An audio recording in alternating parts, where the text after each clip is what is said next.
cinnamon roll pancakes. I'm like, okay, I like cinnamon rolls. We can try it. And I'm going to tell you the best pancakes I've ever had in my life. And my answer to that is sometimes you just need to kind of unwind, just sit back and relax. If you have nothing but time at camp, why not cook great food? It's always been my motto. I'm going to tell you that some of the stuff that we make is not actually that hard to make. It looks hard. I got my drone and Santa brought it for me. And I tried out my living room on Christmas Day. Yeah. And just to see what it's like, but I didn't look at the instructions, which probably a lot of guys don't do. And I went out for the first time and I used it for the first time and I lost it. Are you into four-wheeling, camping, and exploring? How about off-road racing like mud bogs, short course wheel-to-wheel racing, or even desert races? Well, you've come to the right place. Welcome to 4x4 Canada podcast. My name is Wes, and I've been four-wheeling since I was 6 weeks old. I have over 20 years experience in 4x4 shops, many more than that in the off-road racing, and a lifetime of exploring the backcountry across Canada. Every week, we bring you a new guest where they give you their perspective on the industry. We discuss everything from four-wheeling, overlanding, every form of off-road racing across this great country, as well as we talk to Canadian manufacturers and 4x4 shops. Just a quick reminder that if you're looking for more episodes, you can find all of our episodes on 4x4canadapodcast.com or your favorite podcast sharing platform. You can find us on Facebook, Instagram, and YouTube at 4x4canadapodcast.com. Now let's get to the show. There's something about the BC mountains. Our guest today has a YouTube channel about overlanding and four-wheeling his Jeep in these mountains. He's not afraid to get a little dirty or a little muddy, and man, him and his wife cook up some incredible food when camping. Duanne from Just Jeeping Adventures, welcome to the 4x4 Canada podcast. Hey, thanks. Thanks for having me. So you got this YouTube channel called Just Jeeping Adventures, and you're also on Instagram and with the same handle. I'll throw those links in the show notes for you. And now some may think, oh, great, another British Columbia Jeep owner and his YouTube channel. Yeah, your videos feature your Jeep in the BC mountains, but you got your own spin on things. And one of them is the awesome meals you guys cook when you're camping. But we'll get into that in a second. Let's, first of all, learn a little about, first off, let's learn a little, why is that so hard to say? Looper, been there. First off, let's learn a little bit about you. I know you're a bit of a gearhead. And we've talked a little bit before off air about some of your other adventures on pavement. Let's talk a little bit about your history with your cars. Okay, so what do you want to know? Let's talk about those Supras. Okay, it's interesting. So I'm going to go back just a little bit back in time here. Yep. So I started off with go back when I was younger. My dad he was always into cars. Nothing crazy, just fixing up to, save a bit of money, do some work on his cars himself.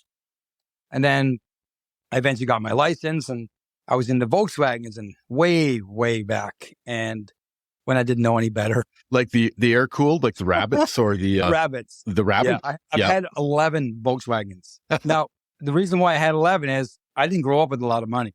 So what I would do is I'd buy a car, fix it up a little bit, put some makeup on it, sell it and buy something better. So I eventually got something that was, I thought it was cool at that time. And my last Volkswagen at that time was a 1985 GTI Golf. It was black, and that was that. So moving on, I'll fast forward way, way ahead, years later, and I end up fixing up a 79 Cutlass, had a ZZ430 crate motor in it, cam, ran 11s in the quarter mile, and that was fun, but I wanted something, and I mentioned this off air, but I had a 240, then I ended up wrecking it, and I wanted something different.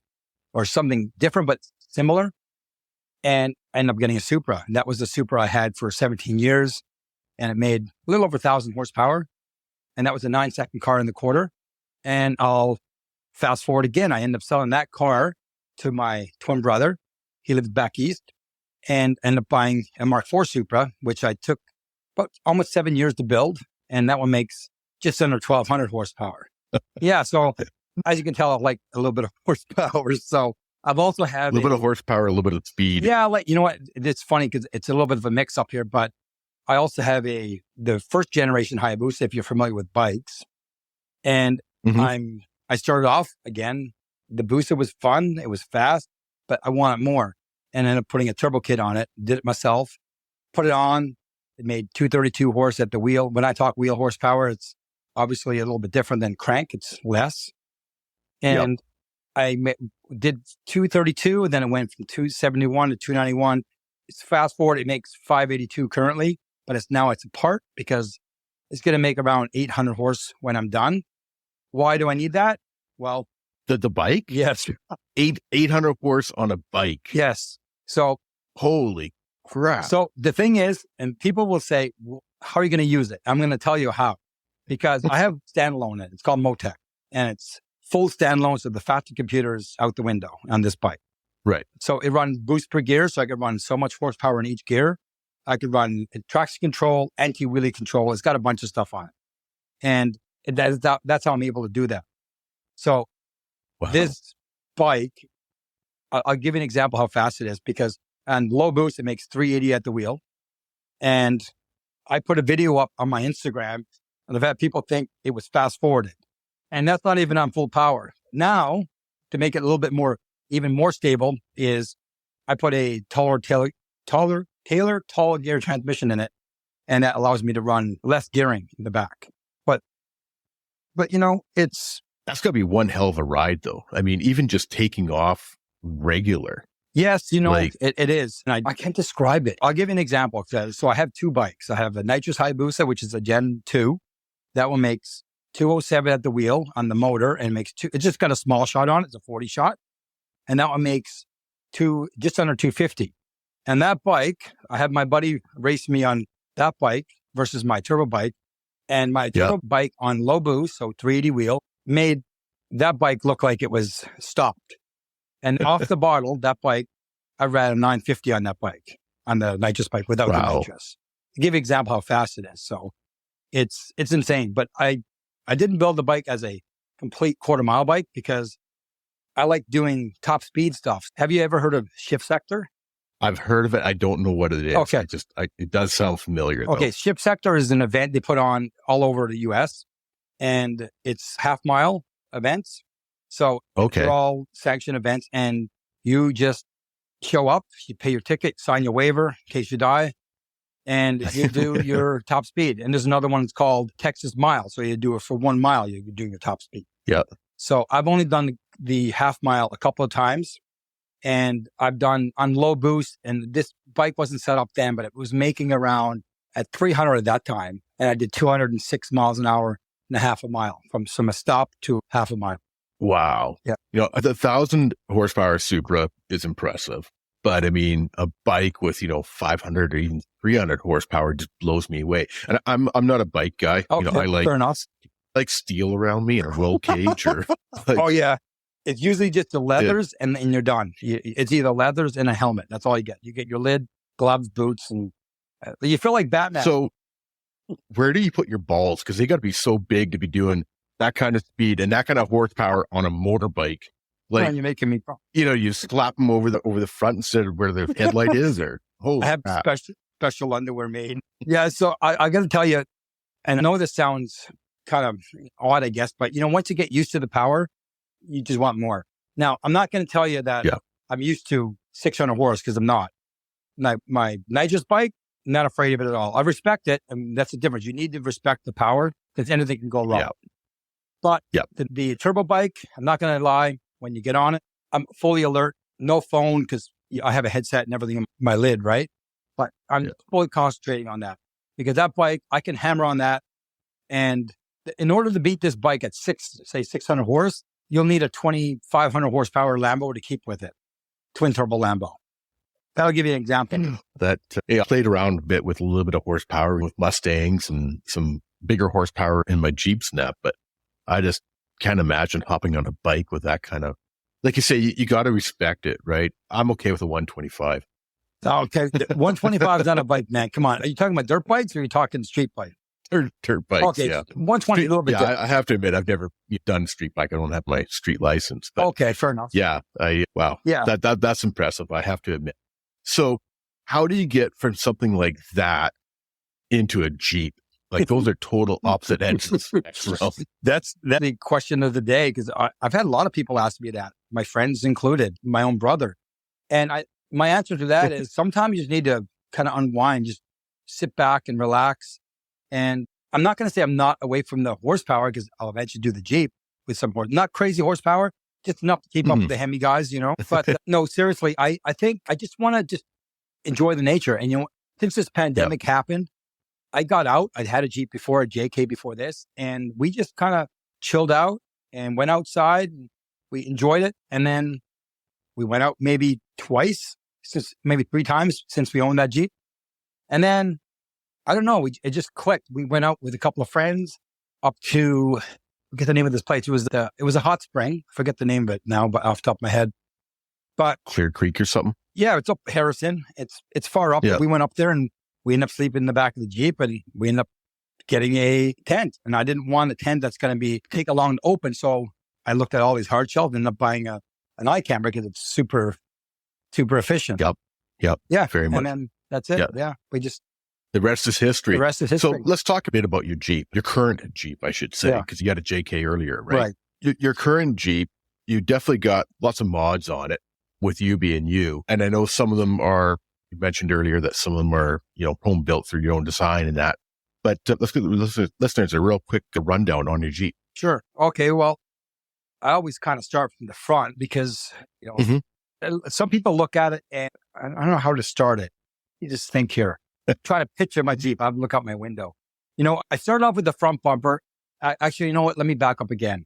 The first modification I did within 24 hours was a roof rack and to put a tent because I had a tent on my JK because I had the tent maybe 3 or 4 months by then. I did that within 24 hours. The guys at Modula, they always helped me out. And then the second mod was my snorkel. And the reason being is because I was waiting on my suspension to come in because I had the wheels and tires already picked out and I was waiting for that to show up. So about 2,500 kilometers later, my suspension showed up. So I ended up doing that. And I run the 3.5 Terraflex adjustable. Okay, yeah. With the steering stabilizer. I'm on fuel wheels, 37-inch tires, Mickey Thompson's. I know everybody's all about their tire brand. And I'm just going to say it this way. I'm a huge drag racer. So Mickey Thompson knows everything about grip. So it was the right choice. I think Mickey Thompson's a great tire and they're really aggressive tire.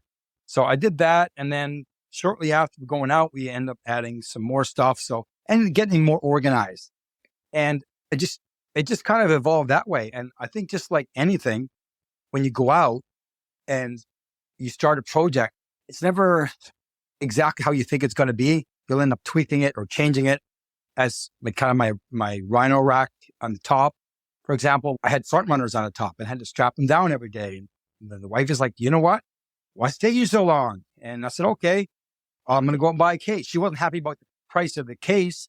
I have a Zargs case, but now that she sees how efficient I am, she's okay with the price. Usually what happens, you know that saying, right? You ask for forgiveness. That's right. That's what you do. I think we all know about that one. Yeah.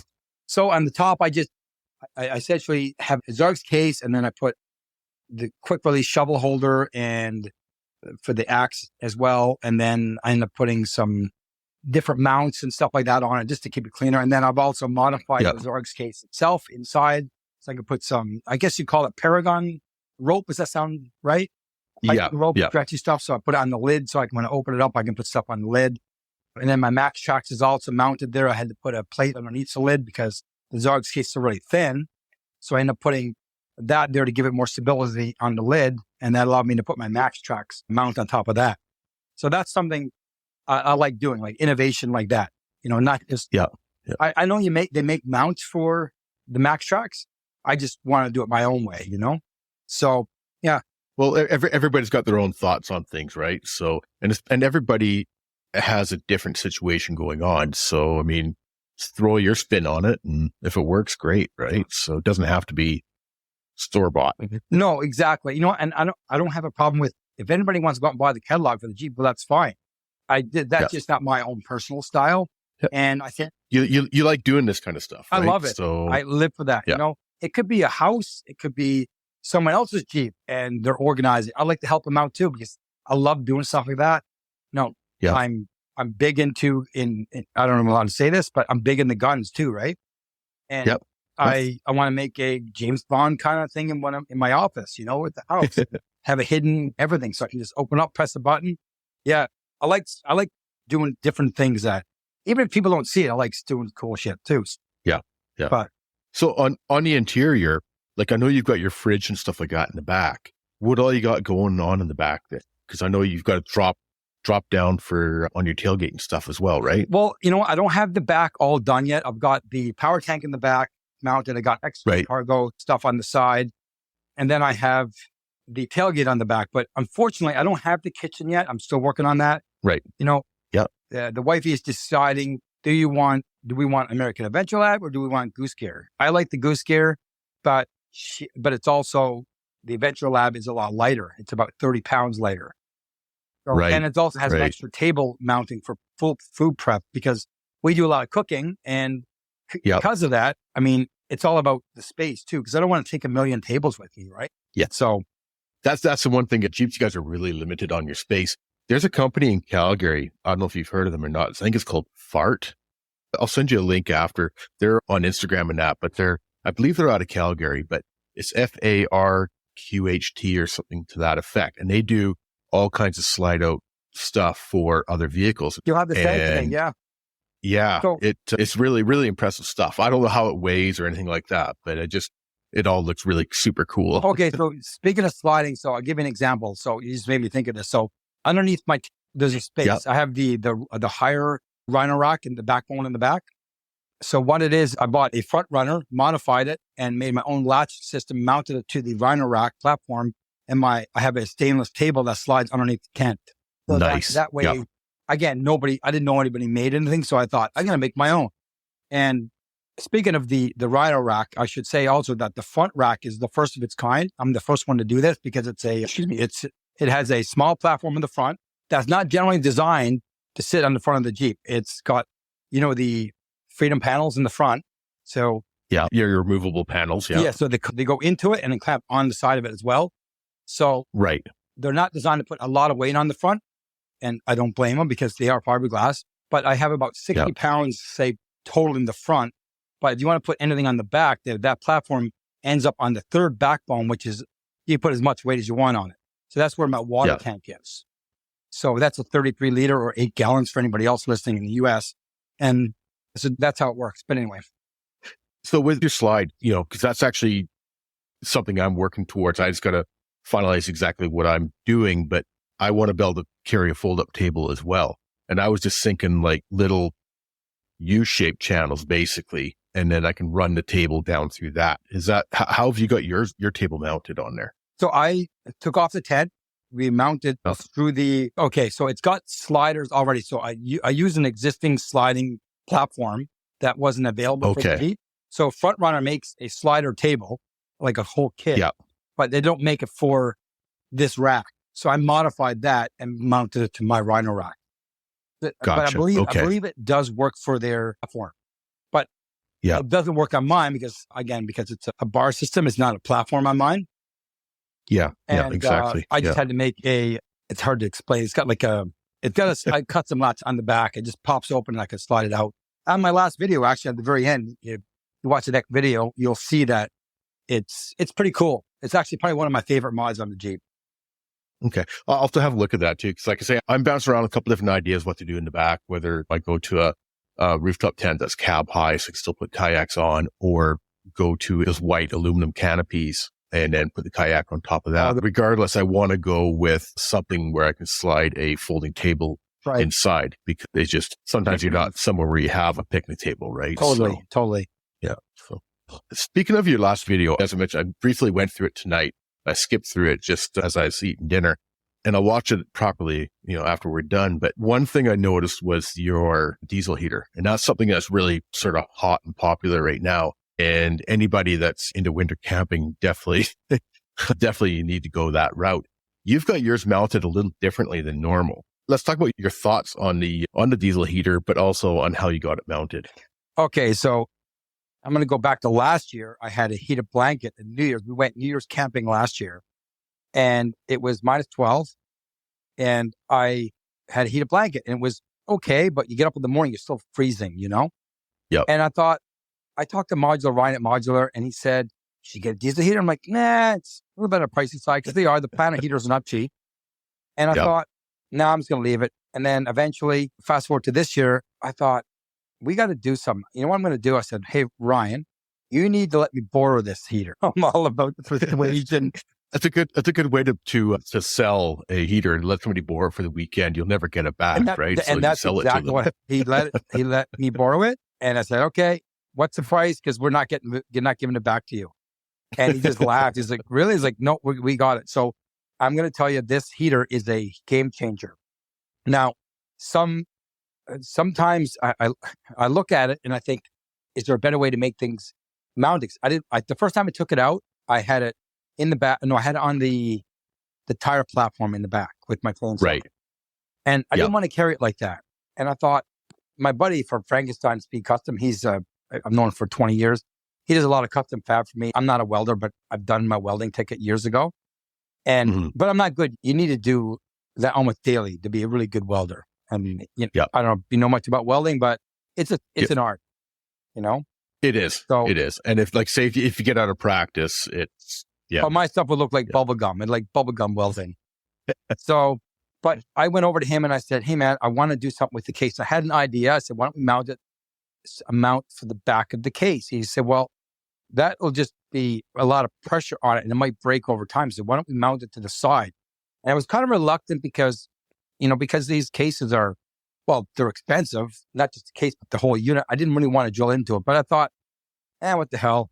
Because honestly, I can't fathom just carrying that in the back of the Jeep on the back all the time. And I'm kind of an OCD kind of guy when it comes to organizing. I like things organized. So I said, okay, let's come up with an idea. So we got some aluminum and we end up spending half the day building it. And it's how it is. So what we did was we grabbed a trail racks. I don't know if you're familiar with trail racks. Mounts on the side. Those are the ones that go on the side of the, sort of like beside your window kind of deal, so right? Clamps under the top, on the side, a hard top, and underneath the hard top where the glass is. Right. It's under the glass. And so so we mounted that down and we tried it a couple of times and it was flimsy. And then I thought, okay, there's got to be better ways. We end up putting another plate behind the trail rack so it's more rigid. And then we put some studs there, and then that's how I mount it onto the side of the Jeep. Now, it does stick out, and some people have asked me, because I've had a few messages since I've posted pictures of it, how's your vision? Well, you can see behind you still. It's just not as clear. And by law, you only need one mirror on the side, on the driver's side. So, but I can see out the back still. It's just not as easy, that's all. And let's be realistic. When you're going wheeling in the winter, are you really going to go in super tight trails, all these spots all over the place? I've been in a couple of spots and, when I was out this past weekend, my heater was like within an inch of hitting stuff, but, you just got to be more careful. But yeah. Well, that was one of my concerns. I did see it. It does stick out from the side, but you bring up a good point. If you are winter wheeling in reality, how close are you getting to trees, right? So. Yeah, and because there's always that thought of sliding in and wrecking the body more than the heater, I guess. Yeah, right? If it hit off a tree, I don't think it would break. Honestly, it's pretty solid. Yeah, I think I'd be more worried about hitting something on the body. Well, maybe not so, but it's a game changer. It's a must. I don't want to put it in the Jeep. I don't want to put it on the outside of the Jeep. And the way I am, I like to plan things ahead. So when I eventually put the kitchen and the red arc system in it, I don't have any room for it because I'm going to put two coolers in the Jeep rather than one. One's going to be for consumables and one's for perishables. So I'm going to have one little spot behind the passenger seat to put sleeping bags and some miscellaneous gear. I'm not going to have any room for anything else. So it has to be anywhere outside. Because JL, I love the Gladiator. I think it's awesome. But I think just the compact of everything inside the Jeep itself, not on the outside, is what I wanted. Mm-hmm. So that's the reason why we picked the JL, right? Yeah, I'm actually kind of struggling that with myself because I went from an Xterra to the Tacoma, and like everything that I would normally have in the back behind, I'd fold the back seats down and have that full storage area. Everything now is all out and exposed, right? So that's why I'm thinking of going to a canopy instead of leaving that other area exposed. I mean, you can get a tonneau cover, I guess, but still, it's you could do that too. That's a big upgrade kind of exposed to a Tacoma. Yeah. The Xterra, the Xterra was good. It served me well. And I moved from my lift and lock TJ to the Xterra just for family purposes. But after 200,000 K or whatever, it just started nickel and diming to death with, kettle converters and front end. And I love the TJ though. I've had a couple of friends that have them. Oh, I want to go back to a TJ, just even not a daily driver, but even just get out wheeling. And I've seen some stout ones out on the trail there. There's a white one. I think this guy's name's James, and he was out with us. I can't remember. It was over the summer, but he was on 35. Yeah. It's a white Jeep. Probably the nicest TJ I've seen. I love the look of it. It's a pretty sick looking Jeep. Yeah, I miss mine for sure. And I definitely would get back into one in the heartbeat. So it's just not quite enough storage, like with having I had a rooftop tent on it, but I also had, kayaks and stuff like that. Right. So it was just really tough to manage everything that way. So, right. Yeah. But we kind of briefly touched base on it a little bit earlier, but you guys really like to cook when you guys go out. Oh yeah. Camping. We're both foodies. Huge foodies. Yeah, I can totally tell. For everybody listening, if you got to check out the videos for Just Jeeping Adventures on YouTube. The food is absolutely incredible. Cinnamon roll pancakes. Had nothing to do with it. I am going to repeat this again so everybody hears this. Cinnamon roll pancakes. I'm never going to look at regular pancakes the same again. Let's fill the listeners in on what the heck this is all about. Okay, I'm not going to lie. I cook. I hate pancakes. When I say hate not strong enough word. I grew up with my mother forcing me to eat pancakes. I think they're disgusting. And the wifey, I'm not even joking. My wifey says she's tried making homemade pancakes. She says, I'm going to try a different pancake. I don't want pancakes.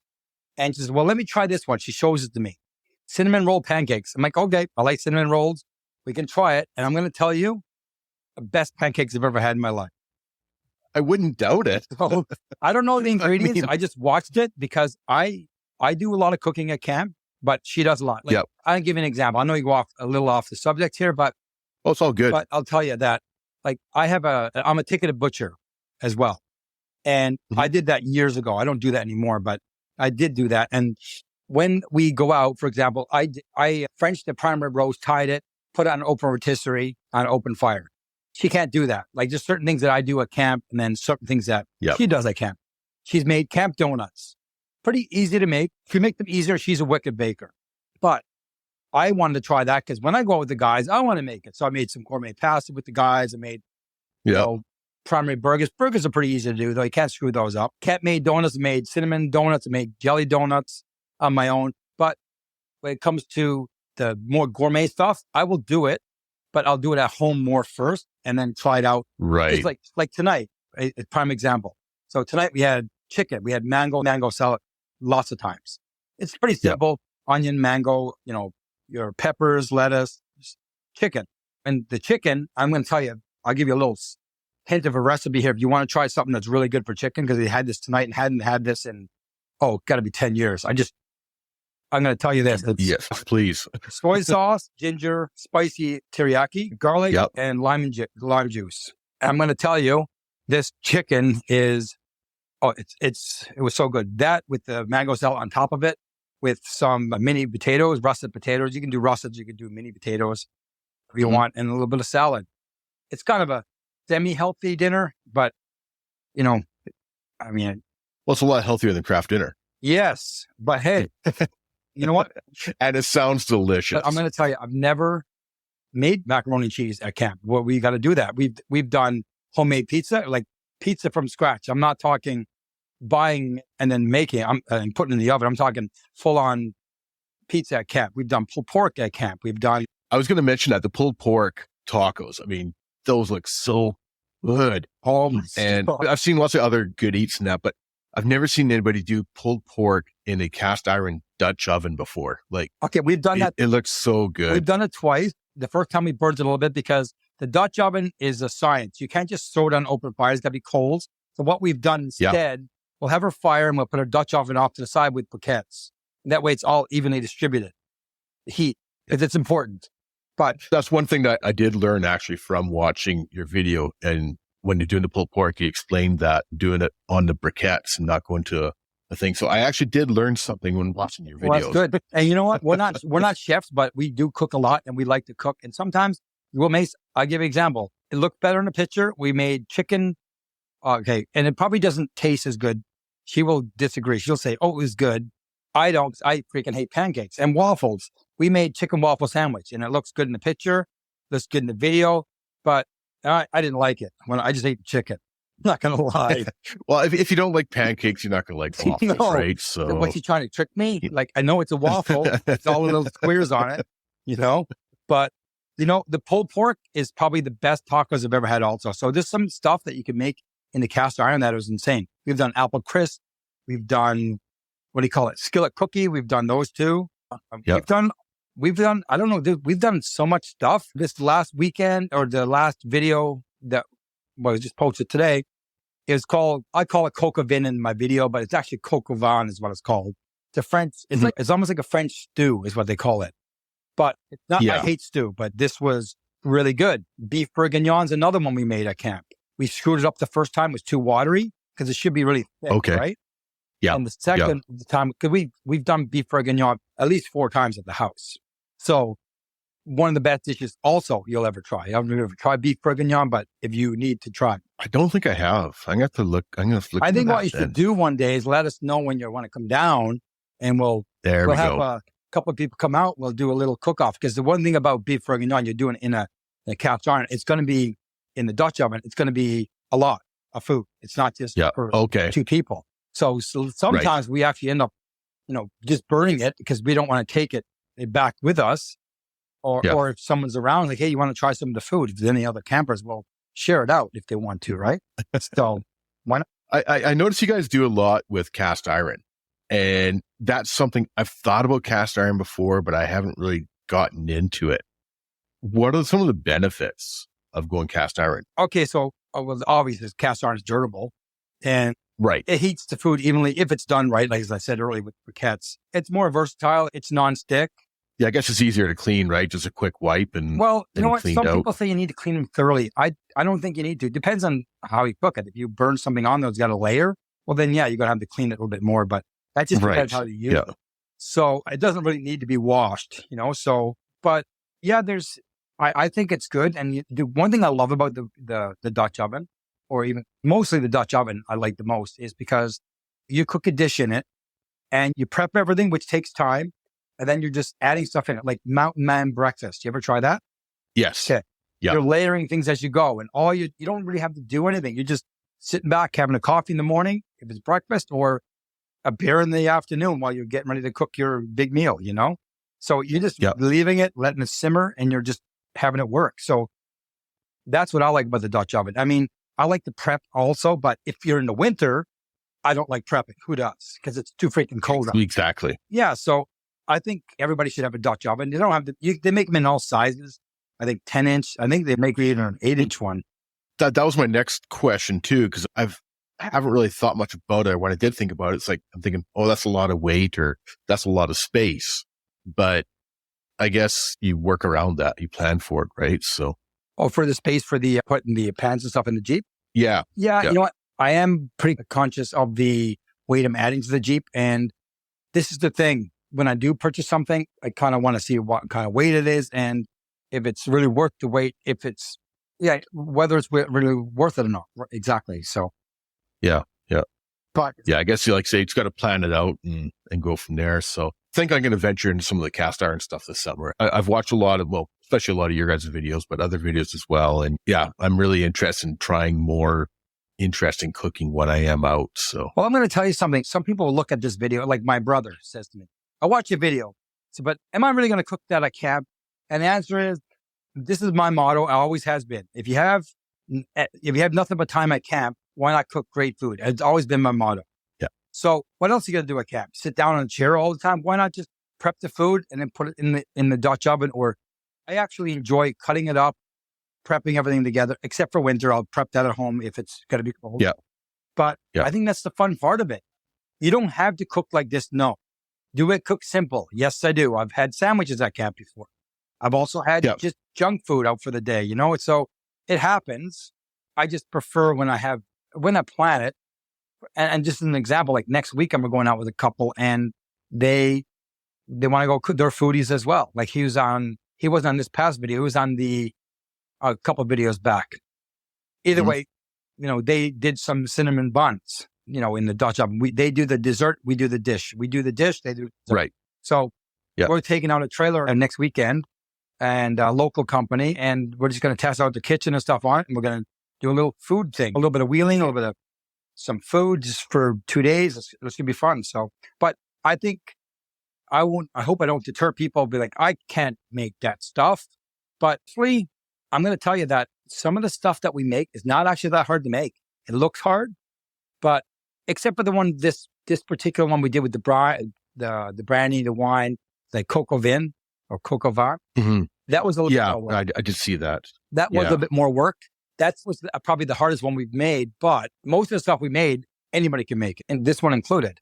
It's just a matter of, do you have the extra time? Do you really want to take all the stuff out? Some people go out in the bush and all they want to do is chill out and eat wieners. And that's okay. It's just, and I've done it, but sometimes I just like to go out, listen to some music, out by the river, some friends, cooking some up, having a good time. And that's what we were all about. Yeah. You know? So. Yeah. And that makes sense. Yeah. I mean, I've pulled into camp and it's late and you grab a couple smokies and you're good, right? But to me, it's all about the planning as well. And I tend to do more of my prep work actually at home before I go out so that it is fairly simple to do. But it almost reminds me of what you're talking about, liking the prep work. And it's almost, to me, reminds me of sitting around the kitchen and cooking a meal. And, most great conversations happen in the kitchen rather than out in the living room. Oh, totally. Idea, I would right? totally agree with that. You got everybody with their campfire stories and you got everybody with your, whether it be kitchen, campfire, or whatever. But you're right. I think you're right. It's usually around the kitchen because everybody's hanging around there while they're prepping, Exactly. So same concept. So if you got the time to do it, it totally makes sense to me, depending on how your day is going, right? So in your latest videos that you're just talking about that went live today, you had breakfast. You had the eggs, the sausage, and monkey bread. Yeah. Maybe can you explain to the listeners what monkey bread is? Because it looks really good, but I wasn't sure exactly what it is. Okay. So I can tell you right now, well, tell me this. What's your average? What do you eat average for breakfast? Whether it be at home or out, usually during the week at home and quite often when I'm camping, it'll be granola and yogurt and berries, whether they're fresh or frozen. At home on the weekends, it's usually a bunch of vegetables, usually with a sausage or something like that in there. So if I have the more time, I'll cook something. But if I'm tight on time, I'll just quickly have granola and yogurt and fruit. Okay. So you actually pretty good at camp. And so you're above the average person, I think, for breakfast. Some people just have, bacon, egg, toast, which we had in this particular video. But you know what? Again, I'm not the baker. The lady is. She did the baking on the monkey bread. But you know what? Monkey bread is, I can't remember off the top of my head, but I believe it's a method of the way it's eaten or something. It's like gooey dough or you eat it with your fingers. That's how it's a weird name, but that's okay. That's how it came out. So, and that's done in the Dutch oven as well, too, right? It is, yes. And now I don't have anything to do with baking. If it's mini donuts, hey, I'm your guy. I can make those.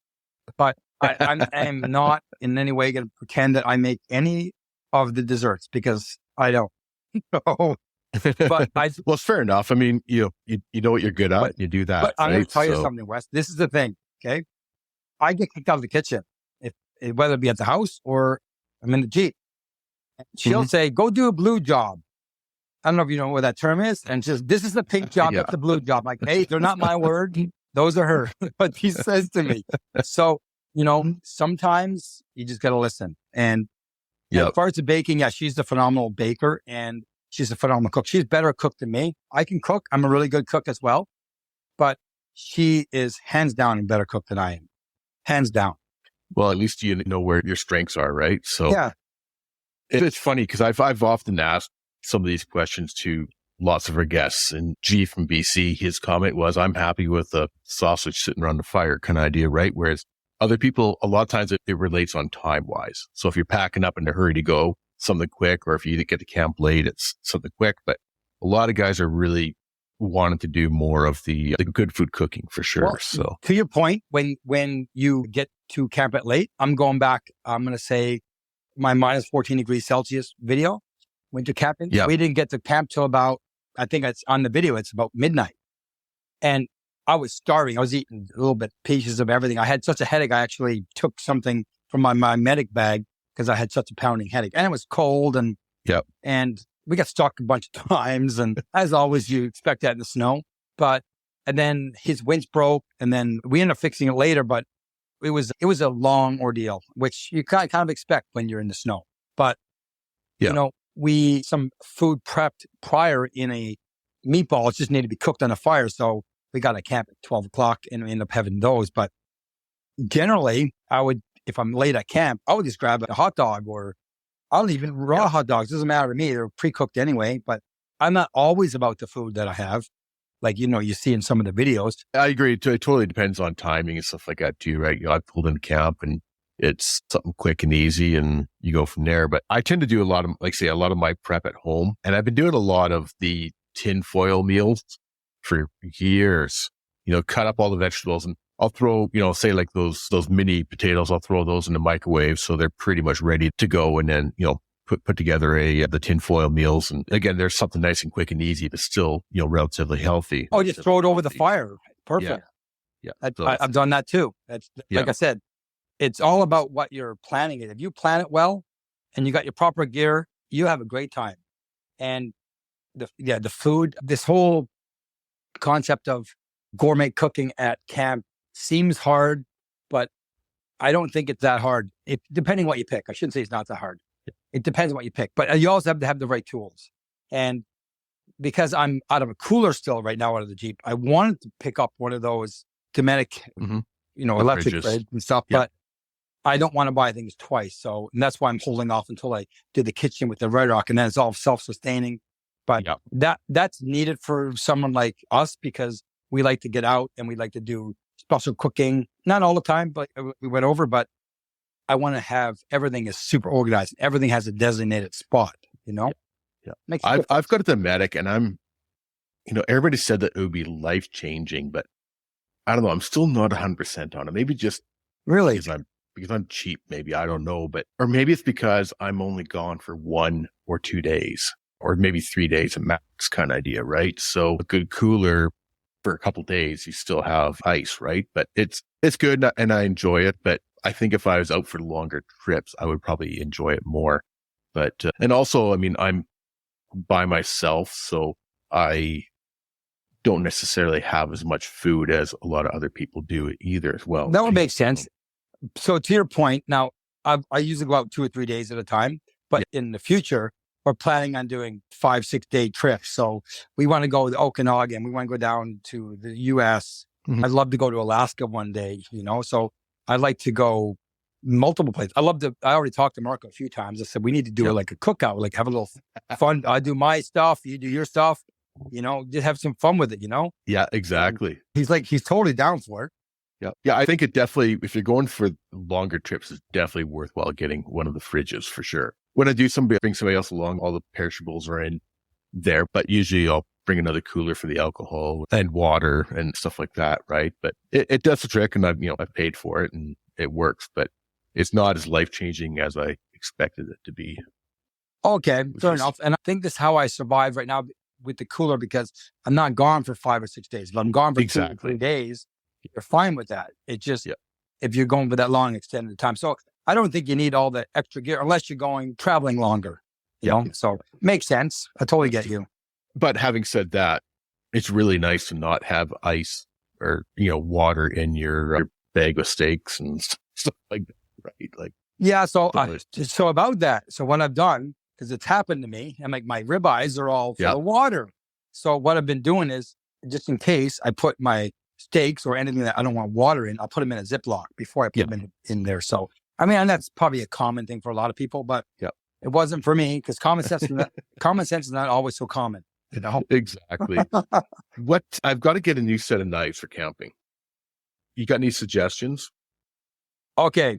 I'm going to tell you, they're a little on the pricey side. I'm not going to lie. but Mezemeister are a Italian knife. They make a set called the Overland Chef set, 2. Okay. And there's an 8-inch blade and a 10. And just started using them last weekend. It's the first time. And I'm going to tell you, knives are essential part of cooking, obviously. Yeah. But these are such a nice looking knife, and it feels good in the hand. They got a special steel. I'm not an expert at steel. I just know they're just a badass knife. I mean, they work. They work. You don't have to spend the money that they're worth. You can buy some probably cheaper. I just like the look of these. They've been proven. Oh. I follow another channel. It's called Overland Eats. I've talked to him. His name is Jason. He's a super nice guy. Yeah. He does a lot of crazy cooking too. And he runs the same knives. And that's actually where I found him. So, and because I watch his channel, he does some crazy cooking too. He does a lot of fish and stuff like that too. Fish. I've had concerns with fish about, I guess, being cooked properly, over the fire or whatever, right? Yes. So I haven't done, other than the fish that I catch, the trout or whatever. And that is something where a good cast iron would be really nice. Well, you know what? Everybody, I'm with you. I'm going to tell you something about going out cooking at camp. Specifically, I'm pretty meticulous when it comes to what I eat. So I want to make sure things are cooked. I have my food safe. Yep. And I'm going to tell you, if you're at camp and you're in the middle of the night, you got, say, chicken. I will not cook chicken when it's dark out, unless I have my temperature thermometer. So I have a meat thermometer with me, and I know when it's cooked. I'll put it in a couple of spots. Otherwise, I will not cook. And I think that's an essential part. And a lot of people won't take that. They're like, just slap it on. It's fine. I never thought about bringing a thermometer. That's something I never thought about. Yeah, it's cheap. Go buy it down a local store and maybe $10 or less. Yeah, exactly. But nobody wants salmonella poisoning for breakfast. You know what I mean? So I think fish I haven't done fish actually. So only thing I'd like to do salmon with a nice pickle sauce on top, and you put it into a foil and you put it on the fire. Again, I haven't tried it. I've done it at home many times, but the other half is not really a fan of fish at camp. She'd rather do something else, which is totally understandable. Salmon with some rice or potato, whatever you want to do. But I love salmon. I think it's awesome.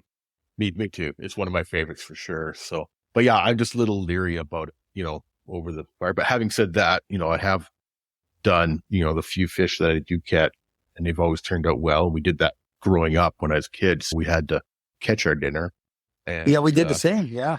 And we all survived, right? So, but I'm going to tell you, I remember back in the day when my dad took me out, not camping. We camped.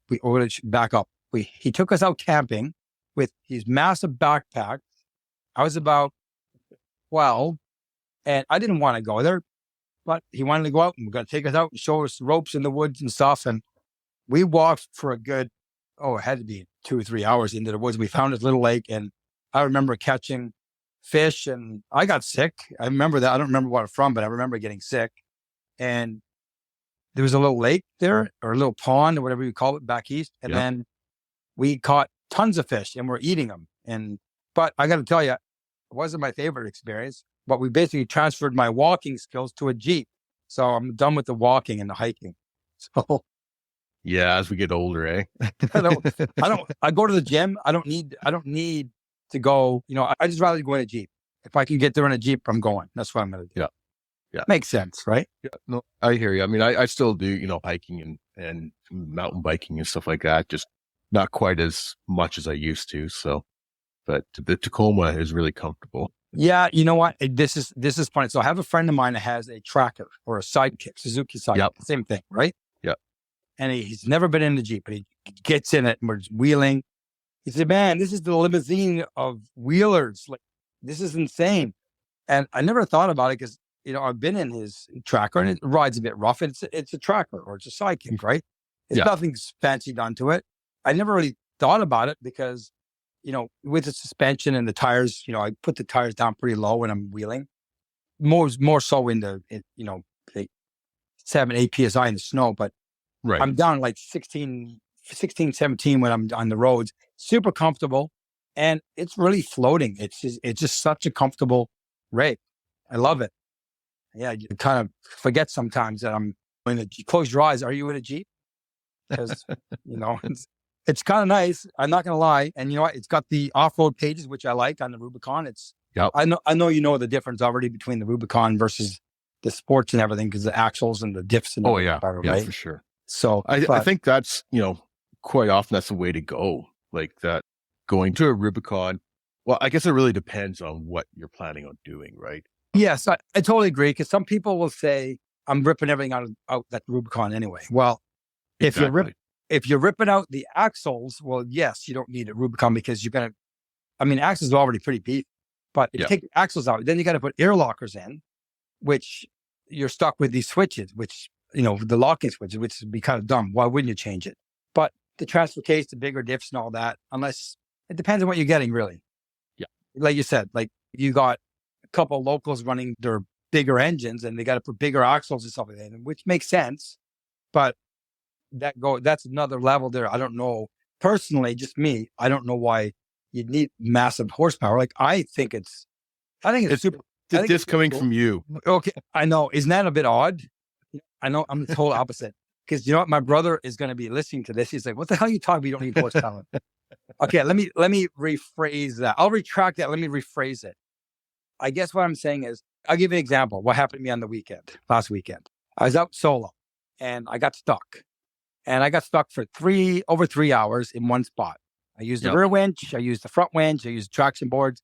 I got out and wasn't worried about getting out. But, I'm on an inline Ford turbo and I had a full tank of gas. And by the time I got out, I had a quarter of a tank of gas.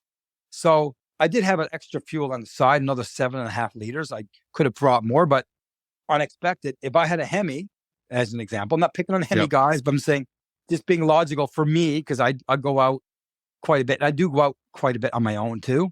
Mm-hmm. I think I would have been out of gas, if I'm being honest. Well, even Sean, from the story till now, he said that in one of his videos he's just on, he's like, this thing loves gas. And I'm like, well, dude, you got, this 700 horsepower or whatever it is, V8, and you're on the rev limiter and stuff like that. Yeah, they're going to like the gas, right? He's at his 426, so that's 606 crank horsepower. Yeah. So about 530 at the wheel. Yeah, that's a lot. That's a lot of power. Yeah. And I think a lot of people do that because maybe they're getting heavier, but I don't know how much everybody knows in the world because obviously, like I said before, I'm from a different background. I'm a motorsports background and about horsepower. So I understand that horsepower works in certain aspects, what you do. Like if I was to add horsepower, for example, to mine, which I'm planning, it's going to be to make up the weight difference. I don't want massive power. I just want enough to make it up like it was stock again. So I can add another 100 horsepower without blinking an eye, and it'll be a downpipe exhaust and a tune, and it's done. It cost me maybe a couple of grand, $2,000 or $3,000. I have to admit that I haven't done any engine mods in my last probably 4 or 5 vehicles, other than maybe a catback. And I only did that when the exhaust rotted off or whatever. That's what, upgrade it once it's gone. That's exactly right. So, and I've had, bigger horsepower vehicles. I mean, my YJ had threw a 350 into it, or 383, I should say, and some other vehicles. But a lot of times for what I'm doing now, I don't need the big power. In reality, half my driving, 80% of my driving is going back and forth to work. And then the other, 10% is for service roads. And then the other, 10% is in 4 low. So really, I'm looking more for a mileage thing than a horsepower thing myself. Yeah, get you. I think when people look at mods, they're afraid that they're not going to be reliable. But in my experience and all the stuff I've done modifications over the years, don't push it if you don't know it. If you don't know, like I said, I know that's a couple of guys that's run over 400 wheel horsepower on this engine. I don't know how reliable that is because, you go out in the middle of the bush, the last thing you need to do is blow a head gasket or something, Yeah, so, exactly. But I think you just add, like anything, you just add a little bit of power and you'll be fine as long as you don't tweak it too much. And maybe, who knows, maybe down the road, I might add bigger power, but I don't really need it unless I add a ton of weight. And I don't think, like my Jeep right now is about fully loaded 2 people, full like water, everything. If I put the heater, everything on the side, it's about 6,500 pounds. Yeah. It's big for sure. But, do I feel it? Yeah, I feel it on the highway when I'm merging onto the lanes, but there's some things that's going to be a little bit different down the road, I think, too. And that's going to be, the taking the seats out to put the kitchen in, it'll be lighter, but I think it'll be similar, but my goal is to keep it around where it's at. I can't lighten it up. Having said what I just said, although too, about that I don't need it. Damn, I love horsepower. Yeah. Well, right. I'm not going to say I don't like horsepower. We already know that with my other toys, but I love horsepower. The one thing I don't like about the Jeep is that I can't hear the damn turbo on it. So I'll end up modifying the turbo and doing some horsepower. Nothing crazy at the beginning, just something simple. But I have a friend of mine, he's local, and example, my turbo bike, you couldn't hear the turbo on it before we modified the housing, and because it has a full exhaust on it. And now I can hear it when it's spooling, just like I should, like a dump truck. So it's kind of nice for that, What's the point of having a turbo if you can't hear it? Yeah, it's like, I like it. I've got the snorkel on. You can hear a little intake through it a little bit, but I just like to hear the turbo. I'm a turbo guy. What can I say? Yeah. I'm going to bounce back to something we talked about earlier. That slide out, the company out of Calgary is FAHRT Systems. I did look them up, and I'll send you a link when we're done, but I actually want to get these guys on the podcast too and talk about some of their stuff they do. But that's all they do is drawers and slide outs and kitchens and stuff. So they're on Instagram and Facebook and all that stuff too. But FAHRT. Yeah, send me that link. I'll be curious what kind of stuff they do. And maybe that thing I just made was not needed because someone else made it. Who knows? But and that's exactly it. But I think they do a lot of tweaks, right? So you obviously have an idea what you want to do, and I think they, from my understanding, from everything I've seen, that they work with the customers to, figure out what the customer actually wants and then have their input, right? So same idea that we're talking about with the radiator before on the Jeep off air and stuff like that. Totally. They'll work with you. So, but yeah, back my notes here, I got sidetracked. Looking at their stuff. Oh, I do lots of that. Trust me. That's the beauty about editing, though. Exactly. Yeah, you're editing. Like you do a really good job on your videos. I really enjoy them. Also, I enjoy the cooking part and I enjoy the four-wheeling part. But you're getting in with your drone, and your videos are good editing on them. No, I appreciate that. I'm still fairly new to it. I just, I got my drone, and Santa brought it for me, and I tried out my living room on Christmas Day. Yeah. And just to see what it's like, but I didn't look at the instructions, which probably a lot of guys don't do. And I went out for the first time and I used it for the first time and I lost it. Oh. And true story. And then my buddy Tom, we were looking for about an hour. I'm like, I'm not going anywhere. I'm not going home with this. Is brand new. I just lost it. So what happened was I went up, brought it up. It was getting low on battery. It says battery critical low. And I didn't realize that at the time, and I should know better. When it gets colder out, the battery's not going to last as long. Right. So I put it up first and it came back. It said, return home. It came back. And then I went up. It had 32 or 40% left. I said, okay, it should be fine. Brought over the ravine and everything. And then it says critical low, but it was really high. So it's obviously a colder temperature in the air at the higher altitude. Right. Yeah. And then I returned to home again, but I didn't read the instructions. I just figured return to home was going to come back to me, but I didn't know you had to update the home point till later. After that, found it. So I ended up stopping it, bringing it over to the mountain, and then because it's white, it landed on its own. It took over the controls because it's the kind of drone I have. Yeah. And it just landed on its own, sitting nicely, and I couldn't find it because the battery's dead. It took us an hour to find it, and Tom ended up saying, hey, I found it. I'm like, thank God. So, can you imagine going home and explaining that to your wife? Nope. You know what I would have done? I would have went to the store on the way home and bought another one. And I wouldn't have told her out of my man fund. Exactly. So, and then the second time, she said, well, why don't you go practice over to Tom's place? He lives on a big property. I said, okay, that's what I'm going to do.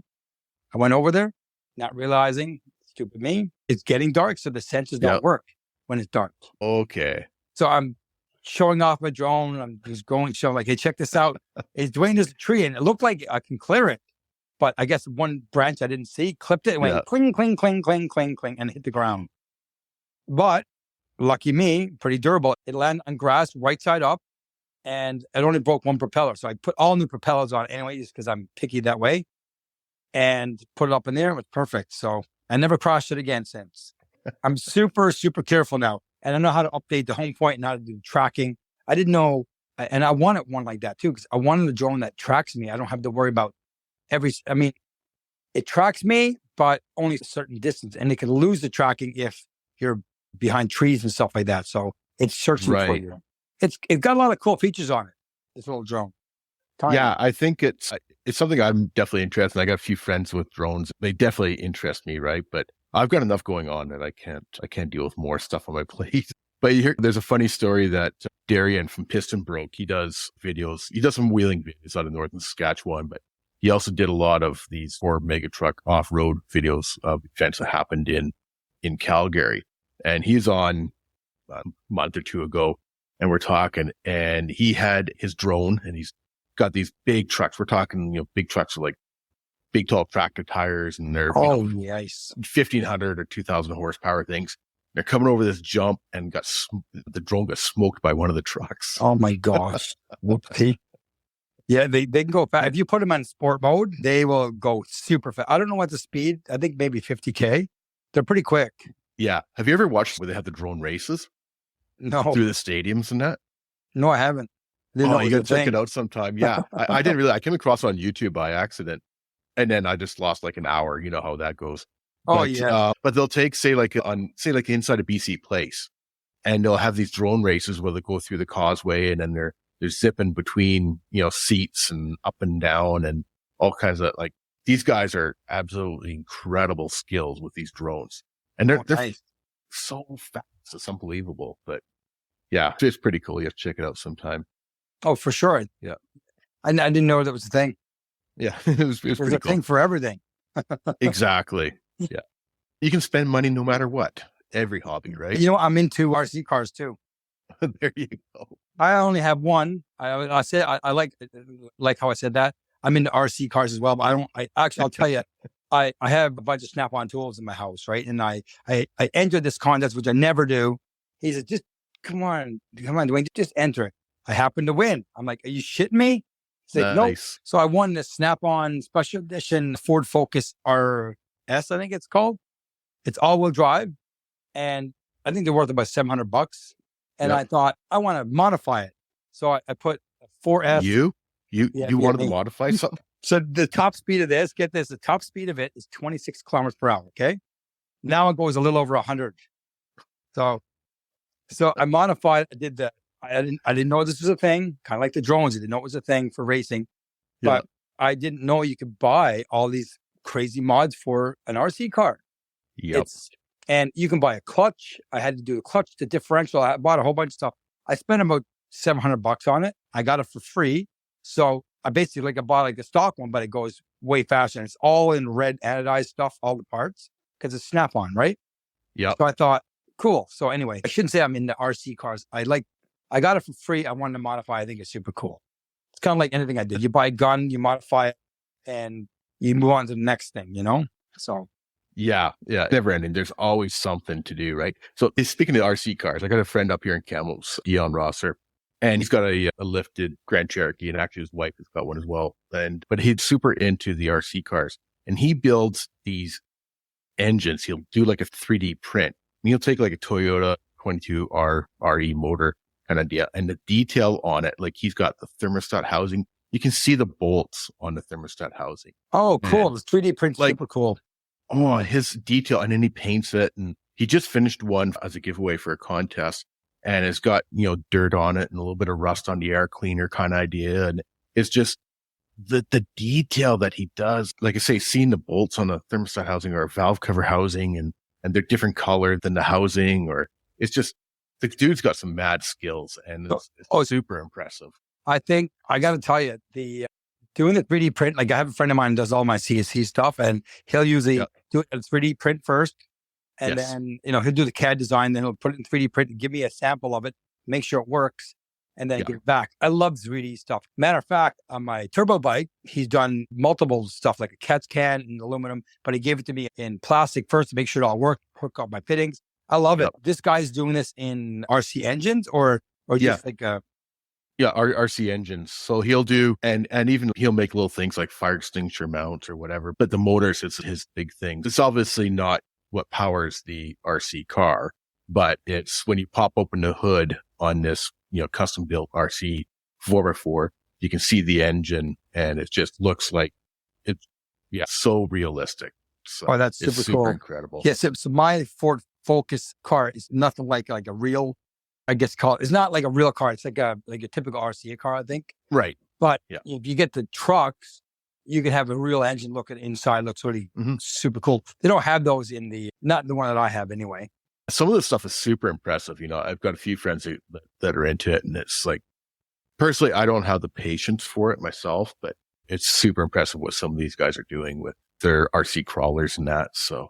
Oh, you can spend so much money on those things. That's a hobby I don't want to get into. Yeah. Back up, like I said, I'm into RC cars. I like watching what other people do to them and modify them.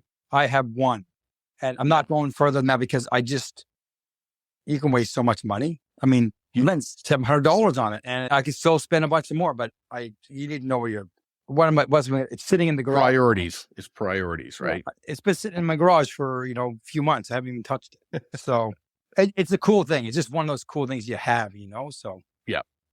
I used to have a rock crawler one, and I used to bring it camping and stuff like that. So it's kind of cool to do that while you're hanging out kind of idea, right? But oh, totally. Especially at camp. I can't use mine at camp because it's too low. It's like a rally car. So it's more of a pavement. Hey, that's a pavement princess. Even though it's a rally car, but you need a rock crawler to have fun at camp if you're going to do that. But I got other things to do, but it's something different, Yeah. Each to their own, right? So totally. Yep. So the last question that we ask all our guests is, what Canadian would you like to hear on the 4x4 Canada podcast? That's an interesting one. Actually, no, it's not. I'm going to tell you. If you're talking about a YouTube channel in general, or anything, whether it be just a regular 4-wheeler or a camper or a YouTube channel or business, whatever. Okay, there's a guy that I just recently found, and he is freaking hilarious. And I happened to pass him on the way out last week. He was with Sean, and I don't remember his name, but his channel is called Overlanding Overland. You know the guy? Yeah. I watched one of his videos, the camping you need to do before you go camping. Yeah. Or things you need to do. He was actually he was one of the first 10 to come on. That guy is freaking funny. Hilarious. I have to admit, it's one of my favorite YouTube channels. I got to tell you, he's funny. Colin, that's his name. Okay. He sounds like he has an accent. I don't think he's from BC. I'm not sure exactly where he's from originally. I know he's on the island now, but... Okay, I got to tell you though, man, he is freaking... I was rolling when I watched his video with all the stuff he's throwing in the back of his truck. And I thought, he's probably one of the funniest guys I've seen. And I watch a lot of different... Like, one of my favorite channels is from Australia. And they're like a full production, but there's Trail Recon I watch. Yep. He's pretty good. Although I like the guy, it's not my style of wheeling because he doesn't do like crazy wheeling like what we have up here. Although there is a lot of stuff in Utah and stuff as well. Like there's Utah, there's Idaho, there's a lot of different stuff. I like a bit of everything. I think Trail Recon is good. Brad is one of the first guys I watched. Drew Sims, do you know him? Yep. He's the very first guy that got me into when I started YouTubing. Like not YouTubing, but when I was watching YouTube, I should say, when we had the pandemic and stuff like that. Right. I was watching. He's one of the first ones I looked at, and I thought, super cool. And got the kitchen going. Like, oh, this guy, I like this guy. It was him, Sean. I watched Sean. I watched a bit of everybody that's local. You know what? I'm all about sharing out. Not everybody is the same, but I just hit 1,000 subscribers last week. I'm super happy about that. Yes, I saw it. That's awesome.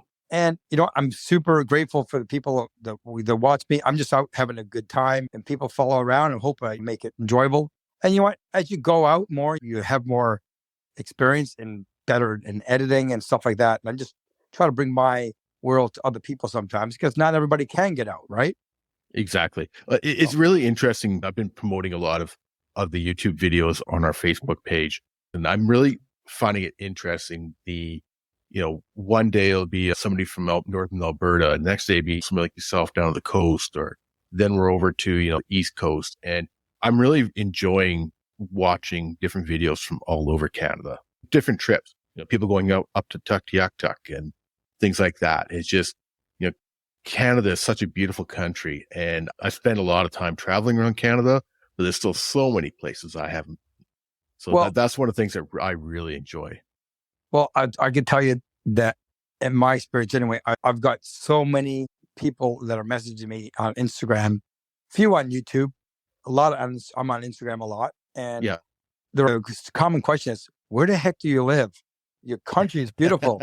And now that I have a drone, I can actually be able to do the mountains and stuff like that. So I love Canada. I think it's awesome. I don't like all the rules that go out with some of the government. We don't want to get into politics though. That's probably a bad idea. But, I think we have a good country. And if anybody wants to go out listening to this podcast, hit me up. I'm always out, and usually out once a week. Sometimes if I can get a chance after my day is done, I could head out even for a couple of hours. But I've been every part, or not every part. I know a couple of local spots pretty well. I'm not super familiar with Squamish, even though I've worked up there for over 2 years. But I'm always down to go out if anybody wants to go out. Some people, hey man, you ever want to go out? I'm down. I've bumped into people on the trail. Hey, I didn't even know you'd want to go out. I'm like, sure, I have no problem. As long as you don't mind a camera around, I'm not in your face. I just do my own thing. But a little bit of drone, just to show our stuff. It doesn't have to be super invasive because that's not how I am. I want it to be natural too at the same time, right? So yeah, exactly. Well, I think that's a great offer to people if they want to go out, because that's the other thing too, is there's so many people that are new to the sport, especially over the last few years, and it's nice to get out and explore with other people, right? So I'm all about that, and I think I know there's a few other channels locally that do take out people, and they usually stick with their own crew, which I get, because you're comfortable with their filming and the people that you know. And I, myself included, like I go out with a couple of people that I know pretty well, and we have a good time and laughs. Like Dave he's from Off-Road Corrections, is a new channel, and he Off-Road Corrections because he's a corrections officer, and he's got a thing. He's super nice guy, and I'm heading out with him on Friday. We're going to go out and scope out our spot for next weekend. Yeah. But we have a good time. And I think it's about being comfortable with people. And you're only going to get comfortable if you go out a few times. And I have zero problem with taking people out. And I'm no pro. I still learn. I mean, I got stuck for 3 hours on my own the last weekend, so it happens. It happens to the best of us, right? It happens. So. But I had the gear, but it happened. So I've had a few people, hey, I would love to go out with you, but are you going to go over doing any river crossings? Because I have no snorkel. I'm like, no, I don't worry about it. And they look at my picture with me water up to the hood. I don't do that on a daily basis. So I did that. That actually was an accident because we were crossing the river. I was helping Dave out in the Gladiator. He went over across first in a shallower spot. I thought I was in the same spot as we crossed. And it was the deepest part of that spot. And it happened to be up to the hood. And I had momentum and just kept going. But you know what's funny? Not 1 ounce of water went inside the Jeep because I wasn't stuck there. I took a screenshot of it and people thought I was stuck there. Yeah. So I had all the messages coming in, how I ruined my diff and how I did this and that. But I'll tell you what. Keep your forward momentum, right? Yep. That's all you need to do. And I did check. I'm pretty picky with maintenance. I checked the diffs 2 days later, 0 water in them, but I did change them anyway because, I've got 40K on it now. I've bought it just a year and 1 month and it's got 40,000 on it now. So mostly highway, but it goes to show I do use it. So yeah, that's great. Maintenance you got to do. And I'm a stickler for that myself. Especially if you're in the water, it's a good idea no matter what. But a lot of people, even just checking your diffs every 6 months or something like that, just make sure there's no water in them. Yeah, and it doesn't take any. It's 1 liter. I believe it's 0.7 in the front. It's very little fluid, and just less than a liter. The back, I believe it's 1. Actually, don't quote me on that. It's a little. I think it's 1.5 liters or so, and the transfer case is about the same. Yeah. So it's something that somebody can do themselves is actually a really good learning experience for somebody to do themselves that is new at it, right? So once again, we're talking to Duanne from Just Jeeping Adventures. He's got a YouTube channel, as you've heard us talk about. Also very active on Instagram. So check him out there as well as Just Jeeping Adventures. And he's got a great video out the last day or so with he's got that monkey bread and some river crossings, and it's I'm gonna sit down and watch it properly here tonight after we're done. Once again, Duanne, thanks for coming on tonight. I really appreciate you taking the time. Yeah, thanks for having me, Wes. I appreciate that. Yeah, it was excellent. So again, check him out at Just Jeeping Adventures.